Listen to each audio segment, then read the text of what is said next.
are happy Tiki from Tahiti. Yo! And we are all excited to welcome you to our first indie devlog, in which we'll present to you the work we are doing on our first commercial game, Project Polynesia.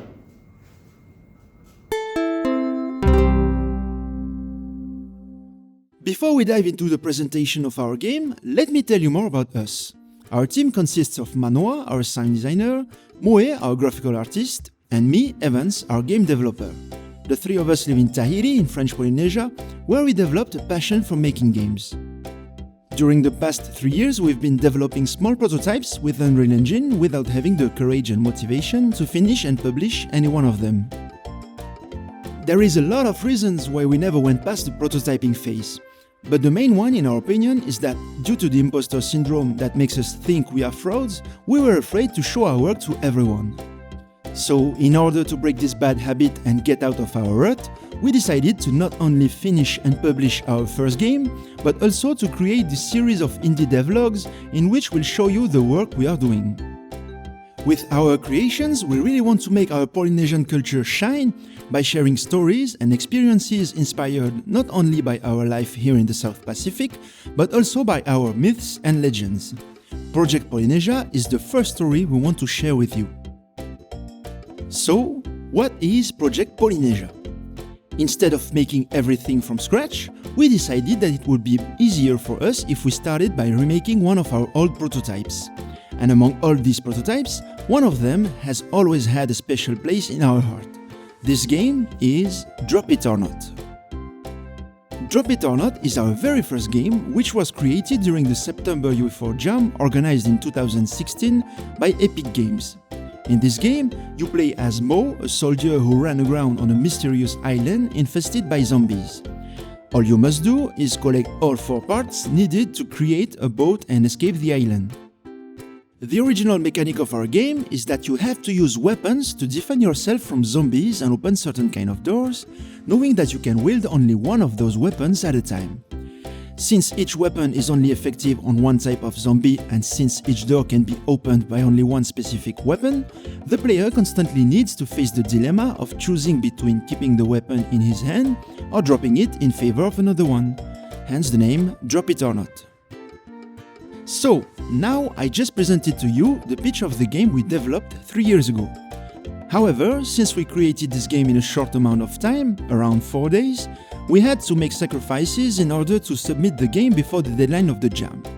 This is why, for this new version of the game, which we'll call Project Polynesia for now, we decided to make changes to 3 specific aspects of the first version.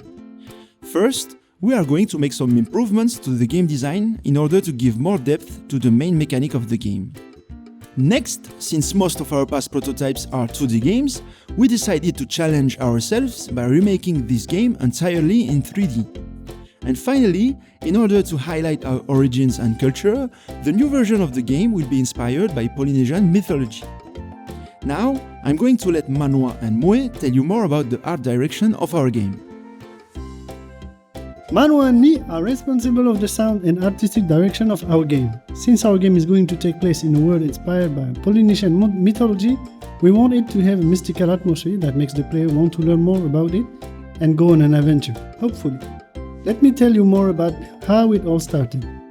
As Evan said earlier, Drop It or Not is the first game we made as a team. So, as soon as the idea of remaking one of our old prototypes popped into our heads, this game was our first choice. And since I've always been a big fan of the Legend of Zelda series, I immediately suggested the idea of making a Zelda-like game in a Polynesian world to the team. When I started doing my research for the art direction of our game, I focused my attention on 2 specific games. First, The Legend of Zelda Link's Awakening, which was just released on the Nintendo Switch, is a very beautiful game and I really like the visuals, which gives you the feeling of living in a world of toys. Also, I found the clay rendering method original, and it was exactly what I had in mind for our game. My second inspiration is Tunic, a game which is supposed to be released on Xbox One later. I really like the low poly style and the mystical atmosphere that breathes into this world. So it took me 3 days to finish my research, and during that phase we talked a lot about what we want the hero, the enemies, and the surroundings to look like. These talks with the rest of the team helped me a lot in my creative phase, and I was able to finish everything in time. With Project Polynesia, our main desire is to make a game we all like. So I didn't hesitate to show my work to Evans and Manuel in order to have their opinion about it. After these 3 days of research, when we were satisfied with all the different designs, it was time for me to start the 3D modeling phase with Blender. I will tell you more about that phase in another devlog, but for now I'll let Manuel talk to you about the sound design of our game. In our team, Moe and I usually work together with the goal in mind that the visuals and the sound design of our game are consistent with each other. So, as soon as we defined the art direction of our game, Moe started drawing concept arts which gave me more references and inspired me with the projection of music samples. Since our game is based on Polynesian mythology, I decided to go with a music genre that makes you think of our tropical islands. To do this, I use traditional Polynesian instruments such as the Tahitian ukulele, the Hawaiian ukulele, as well as Polynesian percussion instruments such as the toere and the pau. When I compose music, I work mainly with FL Studio, and when it's all done, that's what it sounds like.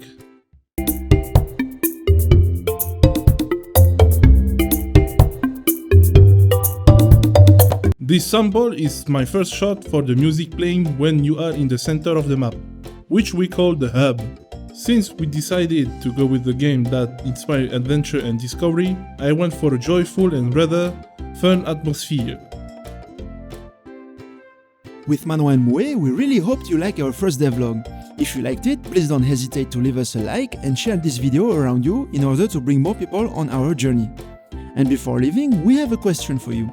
Earlier in this video, we talked about the fact that it was a real challenge for us to take the leap and finally show our work to you guys. Did it ever happen to you too? If so, we encourage you to summon up the courage to share your creations in the comments section below this video. We know that it can be hard sometimes, and we will be very happy to check it out and send you good vibes in order to encourage you in your work. That's it for now, take care, see you! Okay. Hey everyone! We